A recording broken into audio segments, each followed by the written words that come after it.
Assalamualaikum warahmatullahi wabarakatuh. Hello everybody. My name is Nadira Putri Sadara with the student number is 20018077 and my friends is. Hello everyone, I am Umi Kamila with student number 20018161. Today we are going to explain about the study of historical linguistics, and it is start from me. The first one, let's talk about types of linguistics. The first one is historical linguistics, or also called comparative linguistics, is the study of how languages change over time and the relationship among different languages. Historical linguists study the process of language change, the genetic relationship between languages, and how best to clarify languages into groups.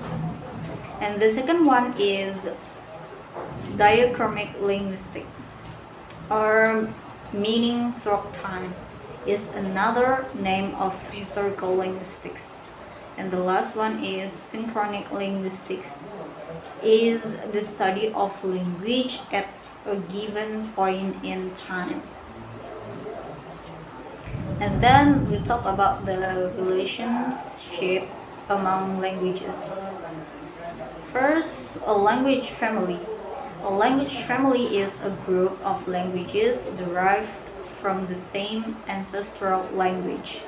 And the second one is Latin languages, are also called Romance languages. They are those that make up the language family derived from Latin and native languages of the Romance conquered lands. And then we talk about the family tree model. It is a genetic relationship among languages in a language family, in that all languages in the family derive from a common ancestor as called as a proto-language. The first one is a proto-language. It is an ancestor or parent language from which it is assumed that many languages were derived. And then Proto-Indo-European. It is the proto-language from which many linguists assume that about 445 modern and extinct languages of Europe, Western Asia, and parts of India were derived. Not all languages spoken in these areas are descended from Proto-Indo-European. And the third one is daughter language, mother language, and sister language. They indicate the type of relationship languages have in their family tree. Daughter languages derive from a mother language, and different daughter languages are referred to as sister languages with respect to each other. And the fourth one is the regularity hypothesis. It is the idea that numerous similarities in languages indicate that the languages derive from a mother language, or the relatedness hypothesis.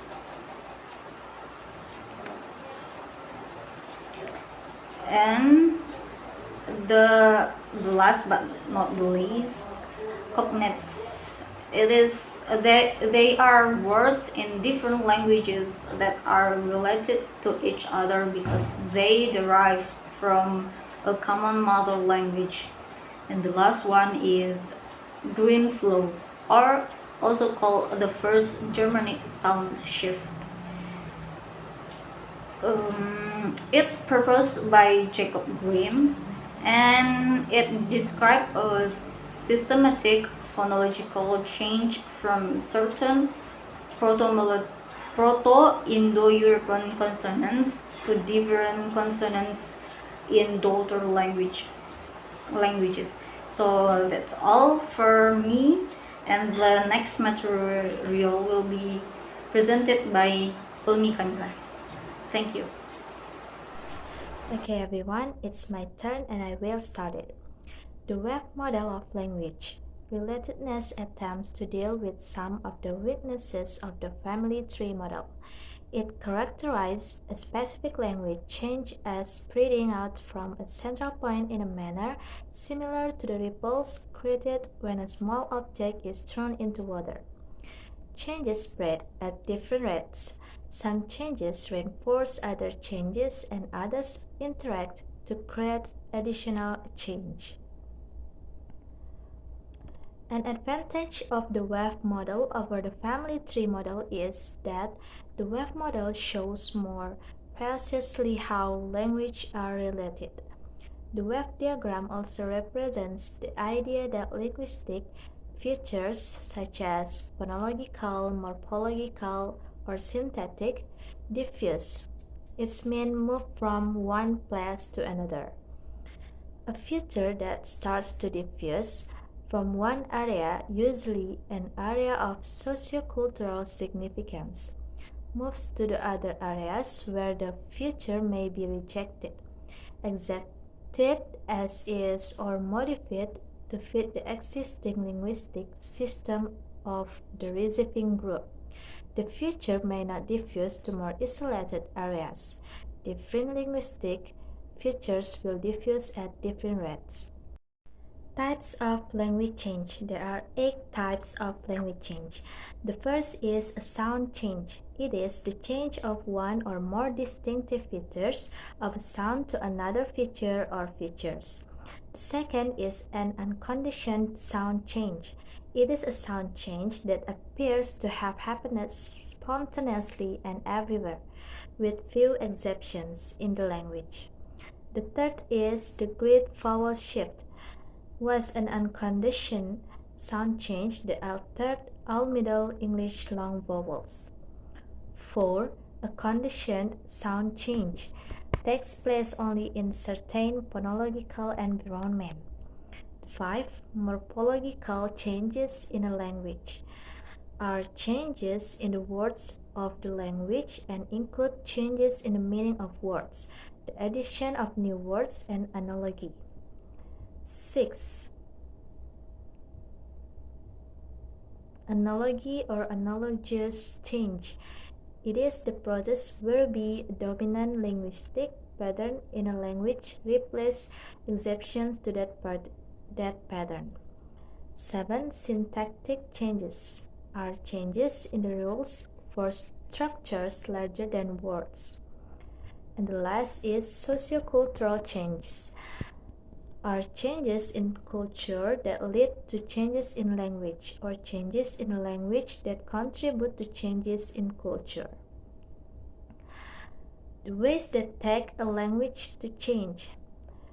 First, lexicostatistic. It is a technique of developing hypotheses about the historical relationship between languages and dialects, including when those languages and dialects diverged from each other based on quantitative analysis of cognates. Second, the farming language dispersal hypothesis. It is the idea that ancient languages such as Proto-Indo-European were spread as farming people moved into new lands. The third is core vocabulary. It is made up of 100 till 200 words that represent concepts thought to be universal to all or most languages. And the last is glottochronology. It is the study of the amount of time that sister languages have been separated from their mother language. It uses a calculation of the amount of change that would take place in core vocabulary over a specific amount of time. Okay, everyone, I think that's all from us, and if we made a mistake, please forgive us. And if you have any questions, let's discuss it together in e-learning. Thank you for watching. Assalamualaikum warahmatullahi wabarakatuh.